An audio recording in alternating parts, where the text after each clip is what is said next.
محترم ناظرین، جیسے کہ آپ جانتے ہیں پچھلے دنوں میں پارا چنار کے علاقے میں نواسب نے وہاں پر امیر المؤمنین علیہ الصلاۃ والسلام سے محبت رکھنے کی جرم میں کچھ مسافرین پر جو اپنے گھر سے رواں تھے اور پاکستانی فوج کے پروٹیکشن میں دوسری شہر کی جانب جا رہے تھے، ان پر حملہ کیا ہے اور مردوں کو ذبح کیا ہے، عورتوں کو ذبح کیا ہے اور چھوٹے چھوٹے بچوں کو اپنے گولیوں کا نشانہ بنایا۔ تو یہ ایک ایسی بربریت ہے، ایک ایسی توحش ہے، یہ ایسی جانوریت ہے کہ جانور بھی ایک دوسرے کے ساتھ نہیں کرتے۔ اور کس جرم میں؟ صرف اس جرم میں کہ یہ لوگ پنجتن پاک کے کلمہ پڑھنے والے ہیں، یہ لوگ اہل بیت مصطفیٰ صلی اللہ علیہ وآلہ وسلم سے پیار کرتے ہیں، محبت کرتے ہیں، یہ لوگ رسول اللہ صلی اللہ علیہ وآلہ وسلم کی عطرت کی اتباع کرتے ہیں۔ اس جرم میں اگر یہ لوگ عیسائی ہوتے، اگر یہ لوگ کرسچن ہوتے، اگر یہ لوگ یہود ہوتے تو پاکستان میں ان کی پوجا ہو جاتی، پاکستان میں ان کی پرستش ہوتی، کبھی ان کی طرف آنکھ اٹھا کر بھی نہیں دیکھ سکتے۔ لیکن کیونکہ یہ اہل بیت علیہم الصلاۃ والسلام کے ماننے والے ہیں تو اس لیے ان کا خون حدر ہے، اور سب لوگوں کو تعجب ہے اور بہت غضب ہے اور بہت غصہ ہے کہ یہ پاکستان کی جو اتنی بڑی فوج ہے اور ان کو ملک کے بجٹ سے بہت بڑا حصہ وہ اٹھاتے ہیں اپنے خرچوں کے لیے، اور اتنا پاورفل ہے، دنیا کی بڑی افواج میں اس کا شمار ہوتا ہے، تو جب ان کے پروٹیکشن میں ایک قافلہ کہیں جا رہا ہے تو وہ اتنے بے غیرت اور اتنے ناکارآمد اور اتنے بزدل کیسے ہیں کہ کچھ نواسب کے حملہ کرنے سے وہ بھاگ جاتے ہیں اور نہتے شہریوں کو، اپنے ہی ملک کے ٹیکس پیئرز کو، اپنے ہی ملک کے شہریوں کو، ان کو ذبح ہونے کے لیے قصائیوں کے حوالے کر لیتے ہیں۔ اگر حکومت پاکستان میں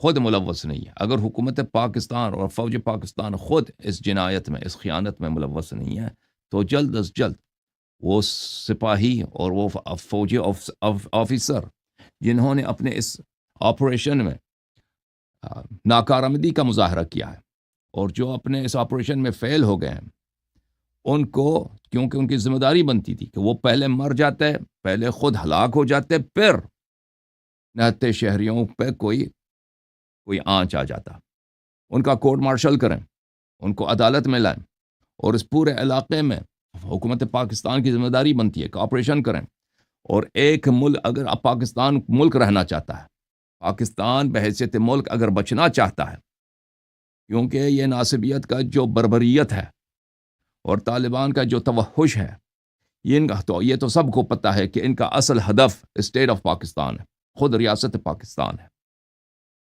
اور نہ دنیا اس کو برداشت کرے گی کہ پاکستان توحش اور بربریت کا ہاتھوں گر جائے، اور نہ پاکستان کے عوام اس کو برداشت کریں گے، اور نہ پاکستانی فوج کو یہاں پر ایک تماشائی دیکھنا بننے کی ضرورت ہے، بلکہ حکومت پاکستان کو، افواج پاکستان کو پوری دنیا کی حمایت حاصل ہوگی اگر وہ یہ کام شروع کر دیں کہ اپنے ملک کو پاک کریں، جیسے نام پاک ہے، عمل میں بھی یہ دکھائیں کہ ملک کو پاک کریں، صاف کریں ان نواسب، ان تکفیریوں سے، ان ٹیررسٹ سے، ان دہشت گردوں سے جو بچوں پہ رحم نہیں کرتے، عورتوں پہ رحم نہیں کرتے، بوڑھے مردوں پہ رحم نہیں کرتے۔ کیا رسول اللہ صلی اللہ علیہ وسلم کا جہاد اسی طرح تھا؟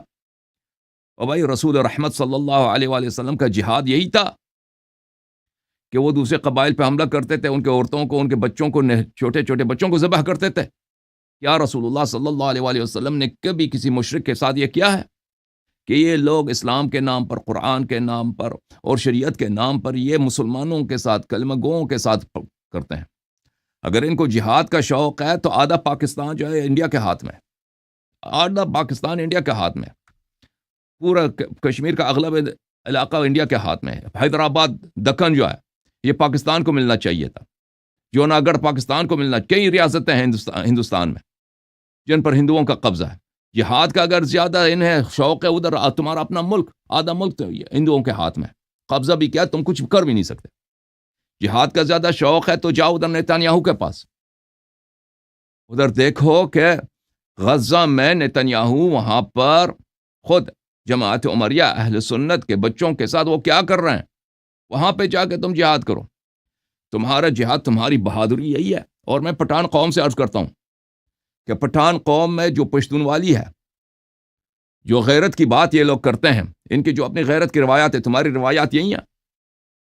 تمہاری غیرت کی روایات اور تم وہ بھی تو پٹھان ہیں جنہیں تم نے مارا ہے، جنہیں تمہیں قتل کیا، جنہیں تمہیں قصائی کیا ہے. اور تمہاری روایات یہی ہیں، تمہاری ملت کی، تمہاری قوم کی، تمہارے آبا کی، کہ تم چھوٹے بچوں کو ذبح کر دو، ننے بچوں کو ذبح کر، عورتوں کو ذبح کر دو. یہ تو جاہلیت کے زمانے میں عرب بھی ایک دوسرے کے ساتھ نہیں کرتے تھے. ایک قبیلے نے دوسرے قبیلے پہ حملہ کیا، اس کے چھوٹے چھوٹے بچوں کو ذبح کر دیں. یہ کیسا توحش ہے؟ اگر تمہیں زیادہ جہاد کا شوق ہے، پہلی بات تو یہ ہے کہ جہاد ہوتی ہی نہیں مسلمان سے. اگر زیادہ جہاد کا شوق ہے تو مورچے میں آ جاؤ، مردوں کے سامنے آ جاؤ. مسافر پہ حملہ کرنا یہ کتنی بزدلی ہے،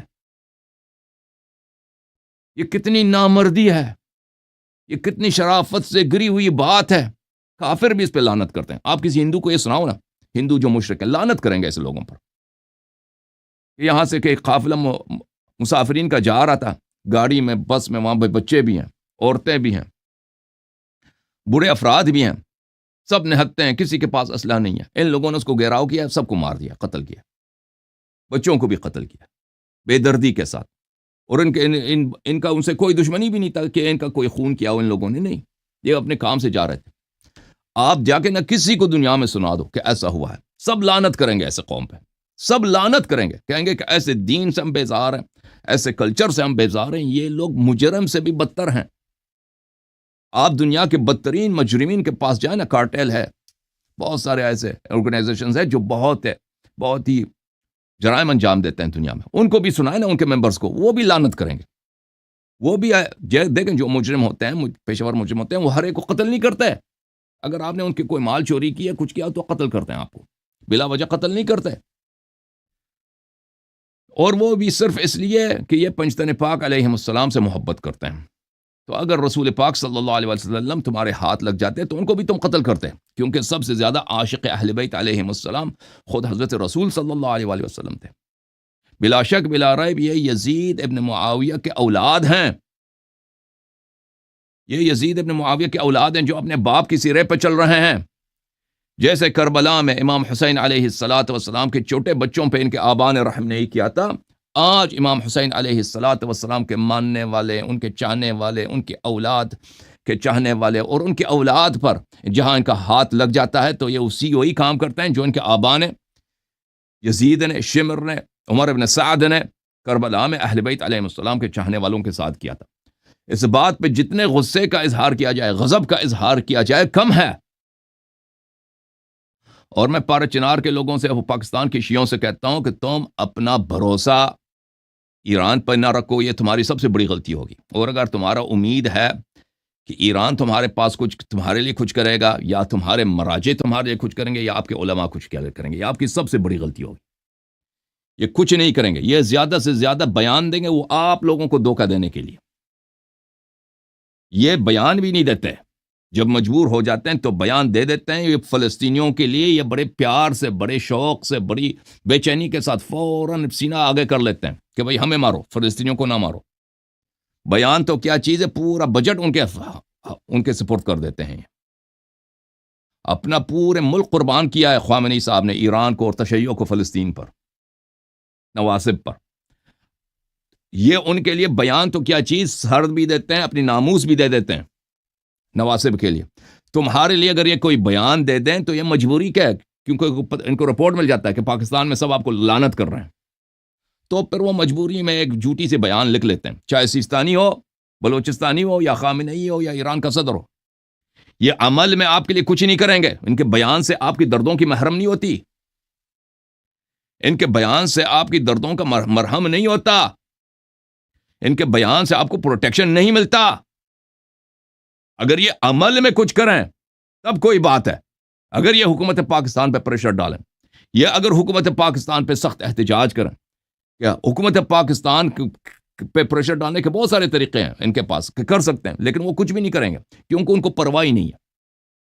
جیسے نواسب خوش ہیں کہ آپ لوگ مر گئے ہیں، آپ لوگ ذبح ہو گئے ہیں، جشن منائیں گے، اسی طرح حکومت ایران کو پرواہ ہی نہیں ہے کہ یہاں پہ جو ہے مولی اور گاجر کٹے گئے ہیں یا اشیاء مرے ہیں. یہاں پر ان کو پرواہ نہیں ہے اس بات پر کہ آپ لوگ، اور پچھلے 40-45 سال کی تاریخ آپ کے سامنے شاہد ہے اس بات کی کہ ان کو پرواہ نہیں ہے آپ لوگ مرتے ہیں یا جلتے ہیں یا آپ لوگ تباہ ہو جاتے ہیں. ان سے کوئی امید نہیں رکھنا. پاکستان کے اپنے عوام، شیعہ عوام اور پاکستان کی حکومت میں جتنے بے درد ہمدرد لوگ ہیں، ان پہ آپ لوگ پریشر ڈال دیں، ان سے مطالبہ کریں کہ آپ کے لیے کچھ کریں تاکہ حکومت پاکستان جو ایک مضبوط فوج ہے، یہ پاکستان کی اپنی بقا کی جنگ ہے. طالبان، ٹیررسٹ اور یہ وحشی قوم یہ صرف شیعوں کے دشمن نہیں ہیں، یہ خود ریاست پاکستان کے بدترین دشمن ہیں. افواج پاکستان کے یہ بدترین دشمن ہیں. ان کو برداشت کرنا یہ اپنے ہی تباہی کو دعوت دینے کے مترادف ہے. بہرحال میرے محترم ناظرین، ہمارا شو یہاں پر سیاسی نہیں ہے، ہمارا شو مذہبی ہے. یہاں پر ہم مذہب کے متعلق، دین کے متعلق بات کرتے ہیں، اور سیاسی باتوں کو ہم سیاسی چینلز کے لیے جن کے پاس زیادہ معلومات ہوتے ہیں ان کے لیے چھوڑتے ہیں. لیکن ہمیں کیونکہ یہاں پر مذہب کے نام پہ ایک جرم ہوا ہے، ہم اپنا یکجہتی اور ہمدردی اپنے پارا چنار کے مؤمنین کے ساتھ دکھانا ہمارا فرض بنتا ہے. اور اگر ہم سے کچھ ہوتا ہے تو ہم بلا شک بلا ریب پارا چنار کے عوام کے لیے، ان کے شیعوں کے لیے، وہاں پہ اہل سنت کے لیے، شیعہ دونوں کے لیے، دونوں ہمارے بھائی ہیں، ان کے پروٹیکشن کے لیے، ان کے تحفظ کے لیے سب کچھ کرنے کے لیے ہم تیار ہیں. پاکستان کی شیعوں کو چاہیے کہ اس مسئلے پہ خاموش تماشائی نہ بنیں اور پریکٹیکل اسٹیپس لے لیں کہ وہاں کے شیعوں کو کیسے پروٹیکشن دیا جا سکتا ہے. اس کا اچھی طرح سے سوچ لیں اور عمل کریں انشاءاللہ تبارک و تعالی، اور اپنے دوست اور اپنے دشمن کو پہچانیں. میں آپ سب کا بڑا شکریہ ادا کرتا ہوں. اللہ تعالیٰ آپ سب کو سلامتی دے.